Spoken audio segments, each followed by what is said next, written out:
নমস্কার বন্ধুরা, বন্দনা রান্নাঘরে আপনাদেরকে স্বাগত জানাই। আজ আমি আপনাদের সাথে ডিম আর আলু দিয়ে তৈরি অসম্ভব মজাদার একটা রেসিপি শেয়ার করছি। এটা খুবই নরম তুলতুলে আর মুচমুচে খেতে হয়। তৈরি করা খুবই সহজ, ঘরে থাকা উপকরণ দিয়ে ঝটপট আপনারা এটা বানিয়ে ফেলতে পারবেন। তাহলে বন্ধুরা, আপনারা পুরো ভিডিওটা দেখতে থাকুন। আশা করছি আপনাদের সকলের রেসিপিটা খুবই ভালো লাগবে। এই রেসিপিটা তৈরি করার জন্য আমি এখানে নিয়েছি 1 কাপ ময়দা। এবার ময়দার মধ্যে দিয়ে দিলাম স্বাদ অনুযায়ী লবণ। লবণটাকে ময়দার সাথে ভালো করে মিশিয়ে নিলাম। এবার দিচ্ছি 2 চামচ সাদা তেল। তেলটা এখানে ময়ন হিসাবে ব্যবহার করেছি। এবার তেলটাকে ময়দার সাথে ভালো করে মিশিয়ে নিচ্ছি। বন্ধুরা, আমি এখানে ময়দা নিয়েছি, তবে ময়দার পরিবর্তে এখানে আটা দিয়েও এটা তৈরি করতে পারবেন, কোনো রকম অসুবিধা হবে না। তেলটাকে ময়দার সাথে ভালো করে মিশিয়ে নিয়েছি। এবার জল দিয়ে ময়দাটাকে মেখে একটা ডো আকারে তৈরি করে নেব। আর আমি এইখানে রুম টেম্পারেচারে থাকা নর্মাল জল ব্যবহার করেছি। দেখুন বন্ধুরা, ময়দার ডোটা আমার মাখা হয়ে গেছে আর একটু নরম করে মেখেছি। এবার এই ময়দার ডোটাকে ঢাকা দিয়ে আমি এখন রেস্টে রেখে দিলাম।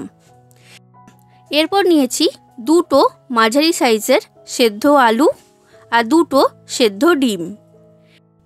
এবার দেখুন বন্ধুরা, আলু সেদ্ধর খোসাটা আমি ছাড়িয়ে নিয়েছি। এবার এই আলু সেদ্ধটাকে একটা কাঁটা চামচের সাহায্যে আমি মেখে নিচ্ছি। তো আলু সেদ্ধটা মাখা হয়ে গেছে, এটা সরিয়ে রাখলাম। আর যে 2টো সেদ্ধ ডিম নিয়েছিলাম, এই সেদ্ধ ডিম দুটোকেও কাঁটা চামচের সাহায্যে ছোট ছোট টুকরো করে ভেঙে নিচ্ছি। দেখুন বন্ধুরা, ডিমটাকেও আমি ভেঙে নিয়েছি। এরপর গ্যাসের মধ্যে একটা কড়া গরম হতে বসিয়ে দিয়েছিলাম। কড়াটা ভালো মতো গরম হয়ে গেছে। এবার কড়ার মধ্যে দিয়ে দিয়েছি 2 চামচ সাদা তেল। আর তেলটাকে ভালো করে গরম করে নিয়েছি। এবার তেলের মধ্যে দিলাম ছোট চামচের হাফ চামচের মতো গোটা জিরে। আর এরপর দিচ্ছি একটা পেঁয়াজের পেস্ট। আমি এইখানে মাঝারি সাইজের একটা পেঁয়াজ দিয়েছি। এবার পেঁয়াজের পেস্টটাকে গ্যাসের ফ্লেমটা মিডিয়াম ফ্লেমে রেখে ভেজে নেব। পেঁয়াজটা ভাজা হয়ে গেছে। এবার দিচ্ছি ছোট চামচের 1 চামচের মতো গ্রেট করে রাখা আদা আর রসুন। আর এরপর দিলাম 3টে কাঁচা লঙ্কা কুচি। এবার গ্যাসের ফ্লেমটা লো থেকে মিডিয়াম ফ্লেমে রেখে এগুলোকেও ভালো করে ভেজে নেব, না হলে কিন্তু আদা রসুনের কাঁচা গন্ধ বের হবে। এটা আমার ভাজা হয়ে গেছে। এবার দিয়ে দিচ্ছি আলু সেদ্ধ। আর আলু সেদ্ধটাকে ভালো করে এর সাথে মিশিয়ে নিচ্ছি। আলু সেদ্ধটাকে মিশিয়ে নিয়েছি। এবার দিচ্ছি মশলা। তো সবার প্রথমে দিলাম ছোট চামচের 4 ভাগের 1 ভাগ হলুদের গুঁড়ো। আর এরপর দিচ্ছি লঙ্কার গুঁড়ো। আপনারা যতটা ঝাল খেতে পছন্দ করেন সেই অনুযায়ী দিয়ে দেবেন। এবার দিয়ে দিচ্ছি স্বাদ অনুযায়ী লবণ আর সামান্য পরিমাণ চিনি। চিনি দিলে পুরের টেস্ট ভালো হয়, তাই আমি এখানে দিয়েছি। আর এরপর দিচ্ছি সামান্য পরিমাণ শাহি গরম মশলা। এবার মশলাটাকে আলুর সাথে ভালো করে কষিয়ে নেব, গ্যাসের ফ্লেমটা মিডিয়াম ফ্লেমে রেখে। এই সময়ের মধ্যেই আজকের নামে শাউট আউটগুলো আমি করে দিচ্ছি। তো আজকের প্রথম নাম হচ্ছে সুদীপ্তা সামুই। উনি বলেছেন, আই অ্যাম ফ্রম তারকেশ্বর। তোমার সব রেসিপি ফলো করি, বাট কমেন্ট করা হয়নি, আজ করলাম। আমার রেসিপিগুলো তোমার ভালো লাগে জেনে আমি খুবই খুশি হয়েছি। আশা করি আমার পরের রেসিপিগুলো তোমার ভালো লাগবে। এইভাবেই আমার চ্যানেলটাকে সাপোর্ট করো। Thank you. এরপরের নাম সুরজিৎ দত্ত। উনি বলেছেন, খুব ভালো লেগেছে দিদি ভাই, তুমি আমার নাম নিও, ঐশী দত্ত। হ্যালো ঐশী, আমার রেসিপি তোমার ভালো লেগেছে জেনে খুবই খুশি হয়েছি, কমেন্ট পেয়ে ভালো লাগলো, থ্যাংক ইউ। দেখুন বন্ধুরা, আলুটাকে মশলার সাথে ভালো করে কষিয়ে নিয়েছি প্রায় 3 মিনিটের মতো। এবার সেদ্ধ ডিমটা এর মধ্যে দিয়ে দিলাম। আর ডিমটাকে আলুর সাথে ভালো করে মিশিয়ে নিচ্ছি। ডিমটা মেশানো হয়ে গেছে। এবার দিয়ে দিচ্ছি ধনেপাতা কুচি। আর ধনেপাতাটাকেও এর সাথে ভালো করে মিশিয়ে নিলাম। আর প্রায় 2 মিনিটের মতো এটাকে কষিয়ে নিয়েছি। তৈরি হয়ে গেল ডিম আলুর পুর। এবার এই পুরটাকে একটা পাত্রের মধ্যে তুলে রেখে দিচ্ছি ঠান্ডা হবার জন্য। এবার যে ময়দার ডোটা তৈরি করেছিলাম সেটা নিয়ে নিয়েছি, আর এই ডোটাকে একবার ভালো করে মেখে নিলাম। এবার এই ডোয়ের মধ্যে থেকে লেচি কেটে নেব। লেচিগুলো এখানে লুচির যেমন সাইজ হয় তার থেকে একটু ছোট সাইজের করে তৈরি করতে হবে।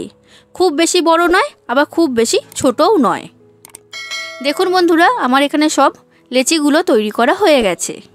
এবার একটা লেচি নিয়ে নিলাম আর বাদবাকিগুলোকে ঢাকা দিয়ে সরিয়ে রেখে দিলাম। এবার এই লেচিটাকে বেলার জন্য শুকনো ময়দা ব্যবহার করেছি। এই লেচিটাকে যতটা সম্ভব বড় করে আর পাতলা করে বেলে নিতে হবে। দেখুন বন্ধুরা, এটা বেলা হয়ে গেছে আর এই রকম পাতলা করে বেলেছি। এবার তৈরি করে রাখা ডিম আলুর পুর এর মধ্যে দিয়ে দিলাম, আর পুরটা ঠান্ডা হয়ে যাবার পরেই কিন্তু এখানে দিতে হবে, এটা আপনারা মনে রাখবেন। এবার এই রুটির ধারগুলো এইভাবে মুড়ে দিচ্ছি, তারপর এটাকে রোল করে মুড়ে নিলাম। আর এই ধারের অংশে লাগিয়ে দিচ্ছি জল। জল লাগানোর কারণে এটা খুব ভালো মতো আটকিয়ে যাবে, খুলে যাবে না। এটা আমার তৈরি করা হয়ে গেছে। ঠিক একই রকমভাবে আমি আপনাদেরকে আরও একটা তৈরি করে দেখাচ্ছি। এই সময় বলে রাখছি বন্ধুরা, আপনারা যদি আমার চ্যানেলটা এখনও পর্যন্ত সাবস্ক্রাইব না করে থাকেন তাহলে অবশ্যই আমার চ্যানেলটাকে সাবস্ক্রাইব করে দেবেন। আর এই ভিডিওটা ভালো লাগলে অবশ্যই লাইক করে দেবেন, যতটা সম্ভব ততটা শেয়ার করে দেবেন, আর কমেন্ট করে জানাবেন কেমন লেগেছে আপনাদের এই রেসিপিটা। দেখুন বন্ধুরা, ঠিক একই রকমভাবে এগুলোকে সব আমি তৈরি করে নিয়েছি। এবার দেখুন বন্ধুরা, পিঠে সেদ্ধ করার জন্য যে ছিদ্রযুক্ত থালা বা ডিশ ব্যবহার করা হয় সেটা আমি এখানে নিয়েছি। এবার এর গায়ে লাগিয়ে দিচ্ছি সাদা তেল, আর তেলটাকে ভালো করে লাগাতে হবে, কোনো দিকে ফাঁকা থাকলে কিন্তু হবে না। এবার ডিম আর আলুর যে রোলটা তৈরি করেছিলাম সেই রোলগুলো একটা একটা করে এর মধ্যে সাজিয়ে দিচ্ছি। তো দেখুন বন্ধুরা, সবগুলোকে এর মধ্যে দিয়ে দিয়েছি। এই ডিম আলুর রোলগুলোকে আমি ভাপিয়ে নেব, তার জন্য গ্যাসের মধ্যে একটা পাত্রে জল গরম হতে বসিয়ে দিয়েছিলাম। জলটা এখন ফুটে উঠতে শুরু করে দিয়েছে। এবার এর উপরে এই ডিম আলুর রোল যে পাত্রের মধ্যে রেখেছি সেই পাত্রটাকে বসিয়ে দিলাম, আর এটাকে আমি ঢাকা দিয়ে দিচ্ছি। আর এমনভাবে ঢাকা দিতে হবে যেন কোনো দিকে ফাঁকা না থাকে। এবার গ্যাসের ফ্লেমটা মিডিয়াম থেকে হাই ফ্লেমে রেখে 10 মিনিট এটাকে ভাপিয়ে নেব বা সেদ্ধ করে নেব। দেখুন বন্ধুরা, 10 মিনিট হয়ে গেছে। এবার পাত্রের ঢাকনাটা আমি খুলে নিলাম। ডিম আলুর রোল খুব ভালো মতো সেদ্ধ হয়ে গেছে, এটা এখন আর একটুও কাঁচা নেই।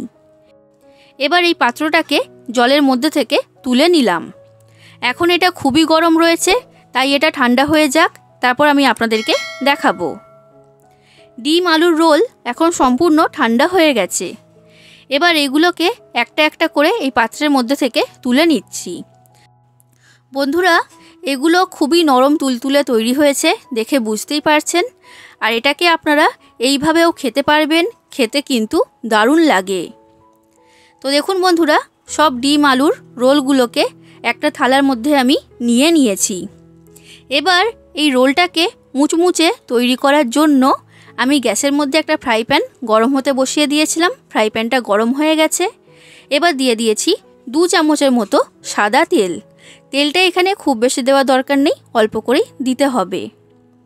তেলটা গরম হয়ে গেছে। এবার সেদ্ধ করে রাখা ডিম আলুর রোলগুলোকে আমি এই ফ্রাই প্যানের মধ্যে দিয়ে দিলাম, আর গ্যাসের ফ্লেমটা মিডিয়াম ফ্লেমে রেখে এটাকে উল্টে পাল্টে ভালো করে ভেজে নিচ্ছি, যতক্ষণ না এটা মুচমুচে তৈরি হচ্ছে। বন্ধুরা, এইভাবে যদি একটু ভেজে নেওয়া হয় তখন কিন্তু এই ডিম আলুর রোলগুলো খুবই নরম তুলতুলে আর সাথে করে মুচমুচে তৈরি হয়, আর খেতে কিন্তু খুবই ভালো লাগে। আমি আপনাদেরকে 2 রকমভাবেই দেখিয়ে দিয়েছি, আপনাদের যেটাই সুবিধা হবে সেইভাবেই আপনারা এটা তৈরি করবেন। তো দেখুন বন্ধুরা, তৈরি হয়ে গেল একদম নরম তুলতুলে সাথে মুচমুচে ডিম আলুর রোল। এটা পরিবেশন করার জন্য সম্পূর্ণ তৈরি।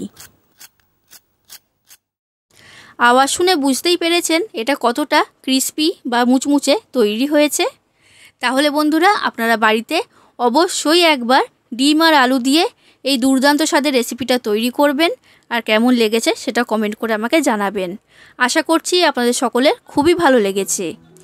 আজ আসি বন্ধুরা, আবার দেখা হবে অন্য কোনো দিন অন্য কোনো রেসিপির সাথে। ধন্যবাদ।